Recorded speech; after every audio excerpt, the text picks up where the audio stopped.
Mga kasisid, titimusan ko lang itong niluto na kasi si Jay na fried butbutan.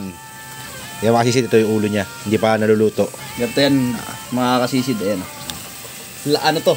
Live action, oh. Live action. Nilalagay sa harina. Yes. Then pagka babad sa harina, yan ano pa sa tubig yan, di ba? Yes. Master Jay. Gagato natin yan, Yan. yung mga kasisid. O yan, ano sa tubig. Ano? Double Diba? coating. Alright. So, Pampadikit. yes.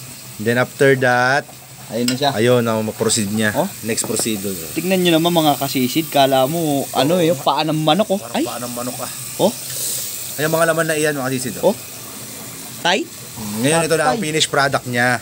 Hindi, ano yan pare? Atay yan, atay. At ito ay yung ang pinakasariwa Yan, dito. Kaya inuna ko yan talaga. Mga kasisid oh. Let's taste it out. Ito meron tayong sausawan dito, meron tayong pagpipilian namang tomas tsaka suka. Ito. Pero parang mas tipis ko rito sa ano. Ang tomas. Okay. Let's get around paning. Sisid. First time in my life. Salamin pala kayo.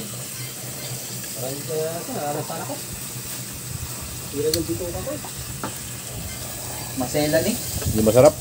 Masarap. Ba? Saw-saw mo para sa Max Tomas para magkakalaman mo. Ito nga. Hindi ko pa yata sumusubo. Sarap. Okay. Rate 1 to 10, 9. Yun! Qualipax. Thank you.